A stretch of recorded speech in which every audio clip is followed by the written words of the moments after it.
السلام عليكم ورحمة الله وبركاته. إن الحمد لله والصلاة والسلام على رسول الله وعلى آله وأصحابه أجمعين، أما بعد. أعوذ بالله من الشيطان الرجيم. بسم الله الرحمن الرحيم. فصل لربك وانحر. صدق الله العظيم. সম্মানিত দর্শকবৃন্দ, যারা আজকে আমাদের অনুষ্ঠানটি দেখছেন, আপনাদের সকলকে জানাই আন্তরিক প্রীতি, শুভেচ্ছা ও মোবারকবাদ। আজকে আমাদের অনুষ্ঠানের বিষয়বস্তু হচ্ছে আসন্ন ঈদুল আজহা উপলক্ষে আমরা কিছু জেনে আসবো আমাদের সম্মানিত অতিথি এবং আলোচক আমাদের মাঝে উপস্থিত আছেন ইতিপূর্বেই। সম্মানিত দর্শকবৃন্দ, আপনারা সকলেই জানেন কোরবানি হচ্ছে মুসলিম উম্মার একটি উল্লেখযোগ্য সংস্কৃতি। আর এই কোরবানি একটি নাস্তিক পাড়ায় খুবই আগুন জ্বালিয়ে দেয়। এটাকে সামনে রেখে আমরা যেহেতু আসন্ন কোরবান সামনেই চলে আসতেছে, আরো কিছুদিন বাকি আছে, আমরা সেই উপলক্ষে আজকের আলোচনা সভা অনুষ্ঠান করেছি। আমাদের মাঝে আলোচক হিসেবে উপস্থিত আছেন সকলেরই শ্রদ্ধাভাজন বিশিষ্ট আলেম দ্বীন, গবেষক, প্রখ্যাত মুহাদ্দিস ডক্টর প্রফেসর আল্লামা বিলালুল আজিজি হাফিজাহুল্লাহ। আমরা হযরতকে খুবই আন্তরিকতার সাথে কৃতজ্ঞতা প্রকাশ করছি। ওনার নিকট মুহতারাম খুবই গুরুত্বপূর্ণ সময় আমাদেরকে দিচ্ছেন। আমি আমার ভূমিকা দীর্ঘায়িত না করে আমি এখনই সম্মানিত আলোচকের কাছে চলে যাব। প্রথমে আমি জানতে চাব সম্মানিত আলোচকের নিকট কোরবানি জিনিসটা কি, কোরবানি কেন করে, এবং কোরবানির সংক্ষিপ্ত ইতিহাস যদি আমাদেরকে উপস্থাপন করেন। نحمده ونصلي على رسوله الكريم والصلاة والسلام على سيد الأنبياء وعلى رسوله الكريم والصلاة والسلام على سيد الأنبياء إبراهيم عليه الصلاة والسلام وعلى رئيس الملة الإبراهيمية وعلى آله وعلى آل محمدية وأصحابه أجمعين. قال الله جل وعلا في القرآن المجيد والفرقان الحميد: وأذن في الناس يأتوك رجالا من كل فج عميق. وقال أيضا تبارك وتعالى في مقام آخر: إن صلاتي ونسكي ومحياي ومماتي لله رب العالمين وبذلك أمرت وأنا أول المسلمين.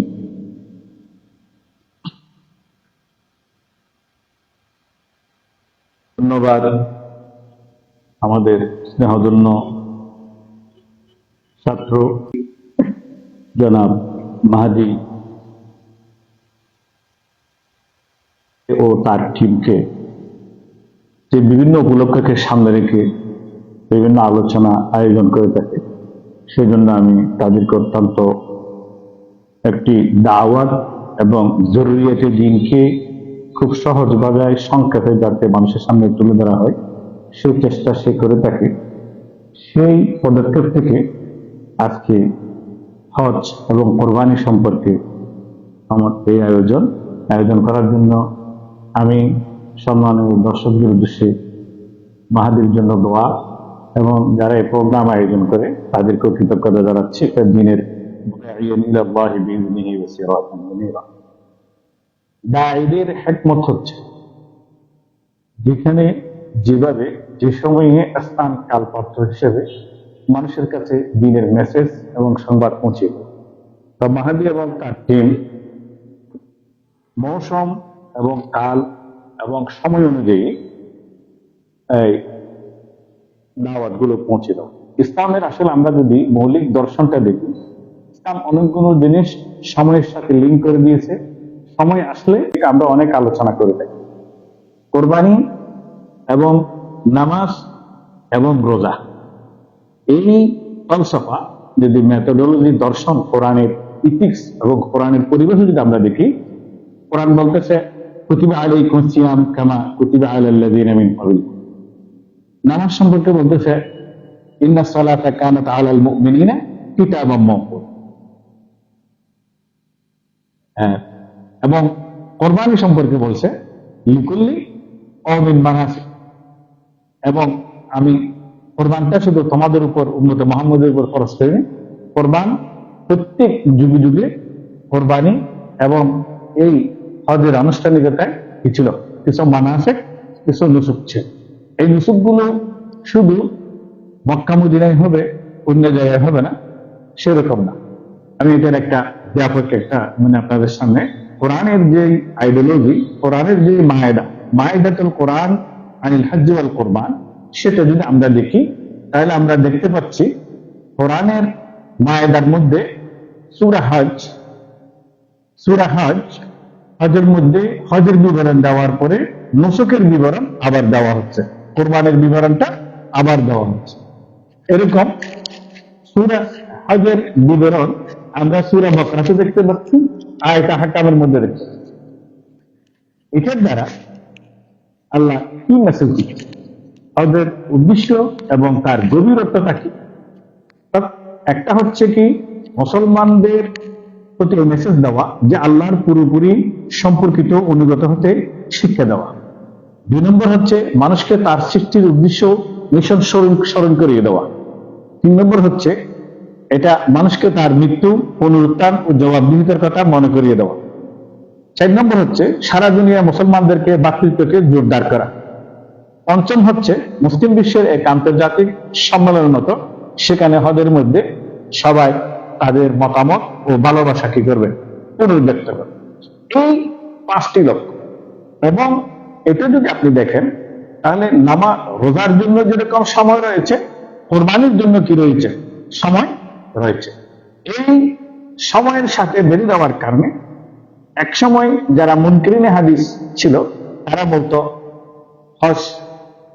হজের আনুষ্ঠানিকতা এবং কোরবানিটা কোথায় হবে, মক্কাতে হবে। কোরবানিটা কোথায় হবে, মক্কাতে হবে। হজের আনুষ্ঠানিকতার দিন হবে, তার বাইরে কোরবানি হওয়া দরকার নেই। কিন্তু আল্লাহ তার নামাজ যেমন যাকাত যাদের উপর ফরজ হয়েছে তারা যেমন নামাজ দিবে, হজে যারা গেছে তারা হজে যেমন নুসুক আদায় করবে, সেজন্য ইন্না সালাতি ওয়া নুসুকি ওয়া মাহইয়ায়া ওয়া মামাতি লিল্লাহি রাব্বিল আলামিন। এবং 2টি কনসেপ্ট আপনি দেখেন, এই শপথটা রোজার ব্যাপারে এভাবে দীর্ঘায়িত করে বলা হয়নি এবং নামাজের ব্যাপারে এত দীর্ঘায়িত করে বলা হয়নি। যখন কোরবানি আসছে সেখানে আল্লাহ পাক রব্বুল ইজ্জত বলে ইন্না সালাতি ওয়া নুসুকি ওয়া মাহইয়ায়া ওয়া মামাতি লিল্লাহি রাব্বিল আলামিন ওয়া বিযালিকা উমিরতু ওয়া আনা আউয়ালুল মুসলিমিন। এখানে প্রশ্ন হচ্ছে যে কোরবানির সাথে আল্লাহর রাস্তায় কোরবানি দেওয়া, উৎসর্গ করা একটা বুঝলাম, কিন্তু মত, জীবন এবং মৃত্যুর কি সম্পর্ক? জীবন এবং মৃত্যুর সম্পর্ক হচ্ছে আপনি যেমন আল্লাহকে পুরোপুরি মেনে, ইব্রাহিম আলাইহিস ইসলাম আল্লাহকে সন্তুষ্ট করার জন্য এমনি রায়তো ফিল মানাম আন্নী আযবাহুকা, ছেলেকে সম্বোধন করে ইব্রাহিম আলাইহিস সালাম ফাজুর মা যাতারা, তোমার রায় কি, তুমি রাজি আছো কিনা? ইয়া আবাতি ফাআল মা তুমার। ইসমাঈল আলাইহিস সালাম বলতেছেন কি, যাবহুল্লাহ বলতেছেন ইয়া আবাতি ফাআল মা তুমার, আপনি যেভাবে চান সে আদিষ্ট হয়েছেন, সেই আদেশ আপনি পরিপূর্ণ প্র্যাকটিক্যাল এক্সারসাইজ করেন। আমার পক্ষ থেকে আমি সন্তুষ্ট চিত্তে এবং সারেন্ডার, যে আল্লাহর আদেশের প্রতি আমি কি হয়ে গেলাম, সম্পূর্ণ অনুগত্য স্বীকার করে এই কোরবানির জন্য আপনি রাজি, আমি রাজি।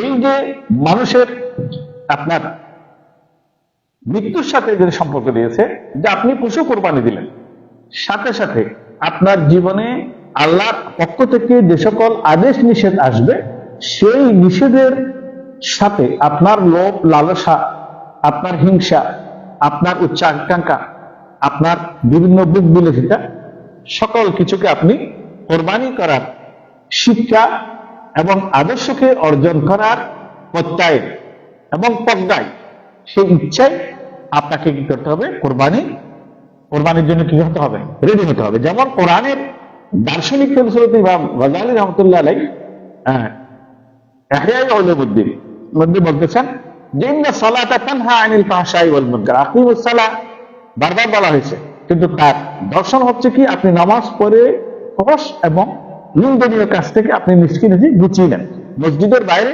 এবং আপনি উযহিয়ার মাসে মানাসিক আদায় করলেন, বাইতুল্লাহর আশেপাশে গিয়ে তওয়াফ করলেন, কিন্তু আপনার যাবতীয় হায়াত, জীবন, মৃত্যু সবকিছু আল্লাহর উপর নির্ভর। জীবনের প্রতি অত বিলাসিতা হবে না। যখন আল্লাহ আদেশ দিবে আমি জীবনকে বিসর্জন দেওয়ার জন্য কি থাকবো, তৈরি থাকবো। তাহলে এই হাদিসের মধ্যে এই ইন্না সালাতি ওয়া নুসুকি ওয়া মাহইয়ায়া ওয়া মামাতির মধ্যে ইন্না আল্লাহ আশতারা মিনাল মুমিনিনা আনফুসাহুম বিআন্না লাহুমুল জান্নাহ, জান্নাতের পরিবর্তে আপনি যেমন গরু খরিদ করে জবাই করতেছেন আল্লাহর জন্য, এরকম জান্নাতের বিনিময়ে আপনাকে আল্লাহ খরিদ করছে। অর্থাৎ যখনই দিনের প্রয়োজন হবে আপনাকে কায়িক শ্রম, আত্মিক শ্রম, দৈহিক শ্রম এবং কি সমর শ্রম আপনি জিহাদে করতে হবে। সেজন্য মানাসিক সূরা হজ্জের যেটা রুকু, শেষ রুকুর মধ্যে মানাসিককে আলাদা করে উল্লেখ করা হয়েছে। এটার দ্বারা বোঝা যাচ্ছে মুনকিরিন হাদিস যারা বলে যেখানে হজের আনুষ্ঠানিকতা হয় সেখানে কোরবানি দিতে হবে, তার বাইরে কি দেওয়া যাবে না কোরবানি। এই যে জিনিসটা, অর্থাৎ এটা মানাসিক একটা জিনিস, হজের আনুষ্ঠানিকতা কি লিখলে কমই মানাসিক। আমি প্রত্যেক যুগে যুগে কি করছি, নসক রাখছি। ঈদের সময় যেমন, রমজানের পরে যেমন একটা সালাতুল ঈদ আছে, এরকম কোরবানির সময় কি আছে, একটা কি সালাতুল উযহিয়া আছে। এবং নসকগুলো হচ্ছে মিন শাআইরিল্লাহ, ইন্না সাফা ওয়াল মারওয়াতা মিন শাআইরিল্লাহ, যেরকম ওয়াল বুদনা মিন শাআইরিল্লাহ, জবে করা এটা যেমন শাআইরিল্লাহ, এবং আল্লাহর শাআইর নিদর্শনকে জীবিত করা এটা দিনের কি অবিচ্ছেদ্য অংশ। এবং হজের ঐতিহাসিক প্রেক্ষাপট হচ্ছে ইন্না আউওয়ালা বাইতিন উযিআ লিন-নাসি বিবাক্কাহ, তাওরাত এবং জবুর এবং ইনজিল অর্থাৎ ওল্ড টেস্টমেন্ট প্রাচীন নুসখায়ে কদিমের মধ্যে আসতে দেখি মক্কা এটা ইব্রানি ভাষা, কিন্তু আর এটা আরবি যখন হয়, ক্লাসিক্যাল আরবি যখন মক্কা, তো এটা ইন্না আউওয়ালা বাইতিন প্রথম ঘর যেটা, এটা হচ্ছে কাবা শরীফ, যেটা আদম আলাইহিস সালাম কি করছেন, প্রথম এটা নির্মাণ করেছেন, তার ফাউন্ডেশন। এই ফাউন্ডেশন থেকে ইব্রাহিম আলাইহিস সালাম কি হয়েছে, কওয়াইদ মিনাল বাইত আম তাহিরা, কওয়াইদ মিনাল বাইত মানে কি মেইন ফাউন্ডেশন থেকে ইব্রাহিম সালাম কি করছে, কাজ শুরু করছে। তাহলে বুঝাতে কওয়াইদ মিনাল বাইত মানে যার যে ফাউন্ডেশন, এখানে অলরেডি একটা কি ছিল, ভিত্তি ছিল, ভিত্তির উপরে ইব্রাহিম আলাইহিস সালাম আসছে।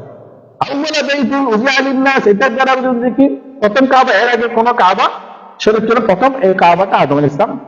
এবং প্লাবনের কারণে যেমন ইয়ামান পুরো শহর ধ্বংস হয়ে গেছে, অউস খজরের যে কবিলা আসছে এরা ইয়ামান থেকে আসছে। মালিক হিময়ারি যিনি মদিনাতে এসে রাসূল সাল্লাল্লাহু আলাইহি ওয়াসাল্লামের তাওরাত ইনজিল দেখলো, নবী হিজরত করে মদিনায় থাকবে, উনি মদিনাতে একটা আবাসন করলো, নগরায়ন করলো। আমি যদি পাই নবীর প্রতি বানান, আমি যদি আমার বংশধারা কি করে নবীর প্রতি ইমান আনবে। তো পরবর্তী পর্যায়ে যারা দেখা গেছে আনসার এবং মুহাজিরদের মধ্যে যারা মালিক হিময়ারের খানদান ছিলেন, তারা অতিশয় কি আনছে, ইমান আনছে, এরাই ইয়ামানি। তাহলে বুঝে গেল বাদশার বন্যার কারণে বিভিন্ন ন্যাচারাল ঘূর্ণিঝড় এবং সাইক্লোনের কারণে কি শেষ হয়ে যায়, একটা শহর শেষ হয়ে যায়। সেইভাবে এই কাবা কি হয়ে গেছিল, এবং ইব্রাহিম আলাইহিস সালাম ওখান থেকে কি করে শুরু করে, এবং যেটা মাকাম ইব্রাহিম আমরা দেখি, এই মাকাম ইব্রাহিমটা একটা পাথর, অটোমেটিক পাথর। ইব্রাহিম আলাইহিস সালাম যতটুকু উঠতো, যতটুকু লাগতো অতটুকু একটু কি করতো, আমাদের ট্রেন বা লিফটের মতো উঠতো, আর যতক্ষণ লাগতো না ততক্ষণ কি হয়ে যায়, নিচে চলে যেত। এটা হচ্ছে মাকাম ইব্রাহিম। এবং এই ইব্রাহিম আলাইহিস সালাম এই পাথরের উপর কাজ করতে করতে এতটুকু হয়ে গেছে যে ওখানে ওনার কদমের ছাপ পড়ে গেছে। সেজন্য কোরবানি আদম আলাইহিস সালামের সন্তান থেকে শুরু হয়ে আজদিন পর্যন্ত চলতেছে। মুনকিরিন হাদিস বা যারা বলে কোরবানির কি দর্শন কি মানে যেখানে হজ অনুষ্ঠান হবে সেখানে হবে, এটা কিনা ইন্না সালাতা কানাত আলাল মুমিনিনা কিতাবাম মাওকুতা, যেরকম প্রত্যেক জাতির জন্য মানাসিক ছিল, এটা ঐতিহাসিক ভাবে নতুন কোন রোজা নামাজ হয় যেগুলি কিনা নতুন কোন শরীয়ত উম্মতে মুহাম্মদের পক্ষে হয় নাই, লাগু হয় নাই। আমরা যখন সূরা বাকারা হচ্ছে বৃহত্তর একটি সূরা, যে সূরার মধ্যে মুলতাকাল উমাম সাবেকা অর্থাৎ উম্মতে মুহাম্মদীর লাইফ স্টাইল, তাদের আদেশ নির্দেশ, তাদের করণীয়, তাদের বরণীয়, তাদের বর্জনীয় যেমন আলোচনা হয়, এবং ইয়া বনী ইসরাঈল আযকুরু নি'মাতি আল্লাতী উযরিবাত আলাইহিমুয যিল্লাতু ওয়াল মাসকানা, ইহুদ এবং বনী ইসরাঈল উত্থান পতন সাজার বিশাল একটা ইতিহাস কি হয়, এই একমাত্র সূরা যার মধ্যে কি হয়, পুরা জাতির আলোচনা হয়। সেজন্য মুনকিরিন হাদিস বা বাইবেলের মধ্যে কুরবানির ইতিহাস আসছে, তাওরাতের মধ্যে কি আসছে, কুরবানির ইতিহাস আসছে। এবং ইব্রাহিম আলাইহিস সালামকে আল্লাহ বলেছেন ওয়াজিন ফিন নাসি আতুকা রিজাল, আলেম আরওয়াহর মধ্যে যারাই এই আলাস্তু বিরাব্বিকুম ক্বালু বালা যেমন সবাই শুনছে, এবং আযান ইব্রাহিম অর্থাৎ ঘোষণাই ইব্রাহিম এটা সব যার যার কানে পৌঁছে গেছে, তারা পাইদল হোক, হাওয়ায় উড়ে হোক, পানিতে ভেসে হোক, এবং অন্য যে কোনো ভাবে হোক, যেভাবে যাতায়াত করা যায় অন্য কোনো বাহন নিয়ে সে ওখানে পৌঁছে। আরো ইয়া হচ্ছে আপনার হযরত ইব্রাহিম আলাইহিস সালাম এই এলাকাতে আসার পরে এবং ইসমাঈল আলাইহিস সালামকে যে জবে করার জন্য নিত, এটার মধ্যে নতুন যেহেতু বাংলাদেশে খ্রিস্টান নিয়ে ওরা বলবে এটা ইসহাক আলাইহিস সালাম, এবং যখন সন্তান হচ্ছে না একমাত্র সন্তান হিসেবে যেটা সূরা সাফ রাশিদ অনুমোদন করা হয় যে এটা হচ্ছে ইসমাঈল আলাইহিস সালাম জবিহুল্লাহ। ওরা উম্মতে মুহাম্মাদিয়া মুহাম্মদ সাল্লাল্লাহু আলাইহি ওয়াসাল্লাম এটা খানদান ইসমাইলি নয়, বরঞ্চ ইহুদিদের খানদান আমরা নাম বিকৃতি করে করছি, এটাও সত্য নয়। এটা ওনার বংশ পরিক্রমা হচ্ছে কি ইসমাঈল ইসলামের বংশ দিয়ে, এবং ইন্নুর আইতু ফিল মানাম আন্নী আযবাহুকা ফানজুর মাযা তারা, এই সম্বোধনটা একটু যাকে করা হচ্ছে উনি হচ্ছে ইসমাঈল ইসলাম, ইসহাক আলাইহিস সালাম। সেজন্য ইব্রাহিম রাসূল সাল্লাল্লাহু আলাইহি ওয়াসাল্লাম ফখর করে বলতো আনা ইবনুজ যাবিহাইন, আমি দুই বলির পুত্র, আমার জন্য দুটো বলি দেওয়া হয়েছে, একটা ইসমাঈল আলাইহিস সালাম, একটা আমার দ্বারা মান্নত করলো যদি একটা ছেলে হতো দমদমের কুপি যখন বাড়াবাড়ি হচ্ছে দক্ষে ক্ষমতায় খানাই এটা থাকবে, তখন উনি বলছে দেখি যদি একটা ছেলে হয় আমার তাহলে আমি এত সব কোরবানি করতো। ওট কোরবানির পরে আব্দুল্লাহর নাম, ওটার নাম আসছে আব্দুল্লাহর নাম কি শত শত ওট কোরবানি দিয়েছে মক্কার অলিতে গলি। এখানে আরেকটা মশলা যেটা আমরা সচরাচর মশলা যেগুলি বলি সেগুলির মধ্যে অনেকের এটা দুয়াশা থেকে, সেটা হচ্ছে একটা হচ্ছে কি যে আপনি শুধু কোরবানি দিবেন, ইন্না সালাতা তানহা আনিল ফাহশাই ওয়াল মুনকার, নামাজের যে ফলসফা, কোরবানির ফলসফা হচ্ছে আপনি শুধু পশুকে কোরবানি দিলেন না, বরং আপনার নফসে আম্মারা, নফসে লওয়ামা, নফসে শয়তান, এবং এই নফস পরিবর্তন হতে হতে নফসে মুতমাইন্না হয়ে নফসে রাজিয়া মারদিয়া হবে। যে নফসকে কোরআন শরীফ আল খাতাব করতে ইয়া আইয়ুহান নফসুল মুতমাইন্না ইরজিই ইলা রাব্বিকি রাদিয়াতাম মারদিয়া, অর্থাৎ তোমার নামাজ, তোমার হজ, তোমার যাকাত, তোমার প্রত্যেকটা কিছু জীবন মরণ এমন হতে হবে যে নফসটাকে আল্লাহ নফসে মুতমাইন্না করে যে নফসকে বেহেশতের দিকে দাওয়াত দেওয়া হচ্ছে সেই নফস হতে হবে। এবং নামাজটা এরকম হতে হবে ওয়াবুদুল্লাহ কান্নাকা তারা, বাপের সেবাটা এরকম হতে হবে ওয়ালা তাকুল্লাহুমা ওয়ালা তানহারহুমা ওয়া বিল ওয়ালিদাইনি ইহসান। এগুলি হচ্ছে কোরআনিক কনসেপ্ট, পারিবারিকভাবে মা বাবা সম্পর্কে, ওয়ালিযুল কুরবা ওয়াল ইয়াতামা ওয়াল মাসাকিন। সেজন্য আরেকটি যেটা আমরা দেখি আমাদের ধনীদের মধ্যে এবং একটা প্রথা এবং কি একটা গর্ব জিনিস আমরা করি যে আমি 2 লাখ টাকা দিয়ে গরু কিনলাম, কিন্তু হাদিসে আসতেছে যতগুলো পশম অর্থাৎ যতগুলো কেশ এবং যতগুলো তার রেশ এবং রক্ত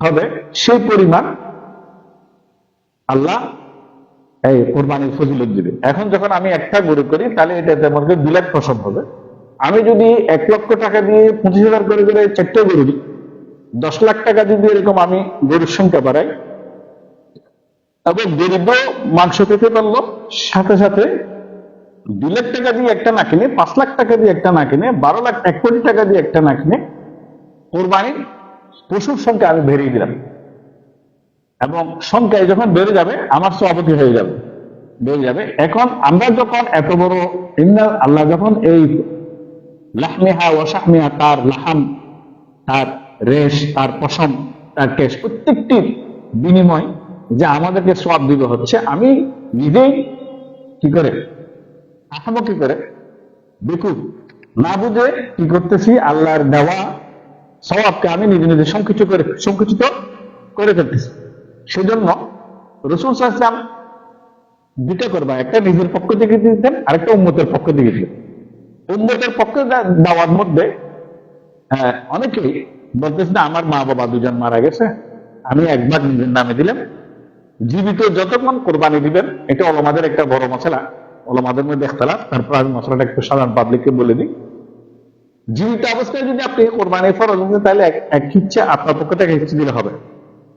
কিন্তু আপনি চাচ্ছেন, আপনার কাছে টাকা পয়সা আছে, আপনার মৃত মা বাবার জন্য দিবেন, তখন যদি আপনি একবার দেন, যেহেতু রসুল উম্মতের পক্ষ থেকে একবার দিচ্ছে, অনেক উম্মত না, কোটি কোটি 120 খাতার উম্মত হবে, ইন্নী উকাসিরু বিকুমুল উমাম, যে ওই সংখ্যাধিক্য উম্মতের কারণে আমি কি করব, ফখর করবো কিয়ামতের দিন। সেই জায়গায় এখন অনেকে বলছে যে কি, একবার যদি আমি আমার মা বাবাই দিই জেনে দিই, তাহলে সবটা কিভাবে যাবে, পরিপূর্ণ এক ভাগের যাবে, এক ভাগের দিয়ে সব পরিপূর্ণ, এটা এক ভাগ আমার মায়ের রূপ পড়বে পরিপূর্ণ এক ভাগ, এই এক ভাগের সব পরিপূর্ণভাবে কোথায় পৌঁছবে, আমার বাবার রূপ পড়বে। ওলামারা বলতেছে অর্ধেক করে পৌঁছবে, অনেক বলছে দেখি, তবে মা বাবার পক্ষ থেকে, দুই মা বাবার পক্ষ থেকে বা দাদার পক্ষ থেকে, উম্মতের পক্ষ থেকে তো রাসূল দিয়েছেন, সেজন্য আপনি কি বলেন দিতে। কোরবানিটা নামাজ এবং কোরবানিটা যেহেতু ইমাম আবু হানিফার মাযহাবে কোরবানি এবং নামাজটা আমাদের ইয়াতে হচ্ছে ওয়াজিব, অন্যান্য মাযহাব হচ্ছে কি, অন্যান্য মাযহাবে ওয়াজিবের পরিভাষাটা শরীয়তের যে পরিভাষাগুলো আছে সেটা করি, সুবিধাস, সেখানে অন্যান্য মাযহাবে ওয়াজিবের নেই, পরিভাষা নেই। তোরা সুন্নত মুআক্কাদাকে কি করে বিবাদ করে ফেলে। আমরা ওই সুন্নত মুআক্কাদাকে নামাজ এবং কোরবানি দুটোটা আমাদের দৃষ্টিতে কি, আমাদের মাযহাব অনুযায়ী ওয়াজিব। সেজন্য ওরা আমাদের দর্শন হচ্ছে কি, মানুষকে কোরবানির মধ্যে যে আত্মত্যাগ, কোরবানির মধ্যে কি যে আত্মত্যাগ, এই জিনিসটা কি, কোন কোন হাদিসে আসছে, এক লোক দেখতেছে যে তুমি তার গরুটা বেহেশতে হাঁটতেছে, কিন্তু বেহেশতে হাঁটতেছে কিনা ল্যাংড়া, তো জিজ্ঞেস করতেছে, আমি তো পুরো গরু কোরবানি দিছি, আমার গরু বেহেশতের মধ্যে ল্যাংড়া কেন? কয় তুমি এখনো গরু যে কি আছে, আর হাড্ডিটা আছে, এখনো তুমি রান্না করে খেয়ে ফেলো না। তো গরু মাংস, গরু কোরবানির মাংসকে গচ্ছিত সংরক্ষিত না করে, সংরক্ষিত করা যায়, সংরক্ষিত না করে এটাকে যেভাবে বন্টন করা সেভাবে করে নিজের জন্য যা দরকার এটাকে বেশি কি করা, প্রিজার্ভ করে বছরের পর বছর রেখে দেওয়া, এটাও কিনা।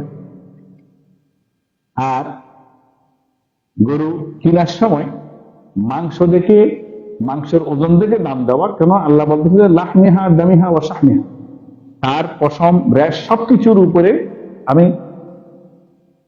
এহরাতে দমের সাথে সাথে, নাহারের সাথে সাথে মাটিতে রক্তের ফোঁটা পড়ার আগে আল্লাহর আরশের কাছে হয়ে যায়, কবুল হয়ে যায়। সেজন্য যত বেশি আমরা কোরবানি দিব, 1 কোটি টাকা দিয়ে একটা গরু না কিনে, এটা হচ্ছে আমাদের এই বর্তমান যুগে আমার ধনী ভাইয়েরা এবং বণিকরা, সওদাগাররা, বিজনেসম্যানরা বিলাসী করে, আমি 2 লক্ষ টাকা দিয়ে কোরবানি দিছি, 5 লক্ষ টাকা দিয়ে কোরবানি দিছি, যে এইটা না করে এটা আমাদের অনেকটা আহমক বেকুফি, যে আমরা যেখানে লক্ষ কোটি কোটি সব আমরা কি করতে পারবো, কামাইতে পারবো, সে জায়গায় আমরা কি করি না। সেজন্য কোরবানির শিক্ষা এবং কোরবানির ফজিলত আল্লাহর এই মুসলিম উম্মার জন্য, এবং অতীতে আদম আলাইহিস সালাম থেকে যতগুলো উম্মত এবং শীর্ষ ইসলাম থেকে নিয়ে যতগুলো উম্মত ছিলেন, প্রত্যেকের যুগে ছিলেন কোরবানি ছিল। কোরবানি এটার অর্থই হচ্ছে আল্লাহর নিকট লাভ করা। আল্লাহর নিকট লাভ করার জন্য বারিকালা ইব্রাহিম আলাইহিস সালাম খলিলুল্লাহকে, যেটা আমাদের জাতির পিতা, ওনার পরীক্ষা নিয়েছেন যে উনি ছেলেকে কোরবানি দিবে কিনা, এবং দেখেন রেখে চলে গেছে, কেন যাচ্ছেন যখন জিজ্ঞেস করছে, বলছে আল্লাহর আদেশ, মানে আমি দাওয়াত। এসে কিছু না বলেই আবদার করলো, আমি ছেলেটাকে নিয়ে যাচ্ছি, যেহেতু আল্লাহর আদেশ, এটাকে কোরবানি দিব। তাহলে যে ছেলেকে রেখে গেছে একলা এবং সাথে সাথে এসে বললো যে এই ছেলেকে কোরবানি দিতে হবে, তাহলে এটা কি ধরনের একটা সাজাতে মাও রাজি ছিল। এটা হচ্ছে মানে কোরবানির শিক্ষার মধ্যে মানে